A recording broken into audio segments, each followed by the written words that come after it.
Friends, bedwetting is a common phenomenon. Bedwetting happens more commonly in children where it is recognized as a health issue from the age group of 6 to 15 years. So if I'm talking to parents today whose children are between 6 to 15 years and they continue to do bedwetting at night, either once at night, once a week, multiple times at night, or few times even at month, it probably is an entity which is more of a disease process, more of a maturation process which should be taken care of and handheld in the journey to probably get them right dry. And how do we do it? So it's important for parents to identify that if a child is at the age of 6 years and beyond, up to the age of 15 years, there can be gradual improvement in the bedwetting of few children, but not in everybody. And therefore, all children who are bedwetting at night need to be taken on a journey of a therapy and possible cure. What am I talking about? To reach the society of parents, schools and small children, and including all the ambassadors who hear this wonderful platform and get to identify that children and bedwetting is not going to be left alone from today onwards. We want children to be dry for better good mornings. It is important to identify that there is a kind of a mechanism where the brain and the bladder rhythm has not developed completely. Normally what happens between 3 to 5 years with a toilet training that the parents, especially mother, gives, she is in close touch with the girl or a boy child and helps them to identify that they need to go to the washroom and empty their urine.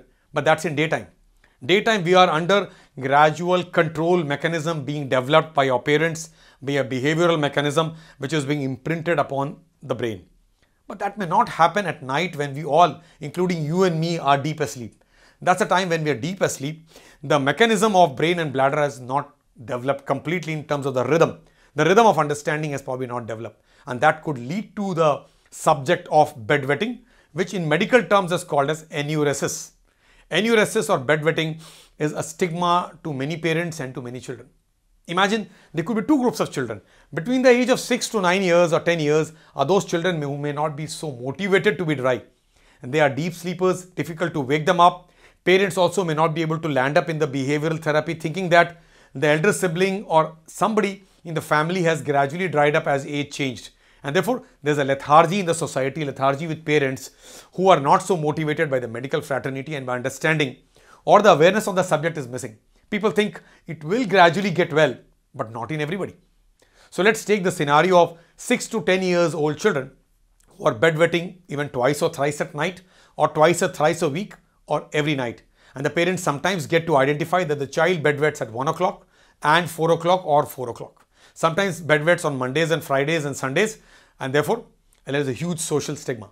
They cannot be going out for staying out, going to relatives' homes, and the child is gradually growing up. The child gets probably scolded, the child gets up in the morning wet, or probably gets up at night, changes his clothes and goes to sleep again. But all this has a lot of effect on his performance, on his morale and his entire development. So is the child developing well? Perhaps no. There's a lot of subconscious development issues which is happening in a child who is a bedwetter.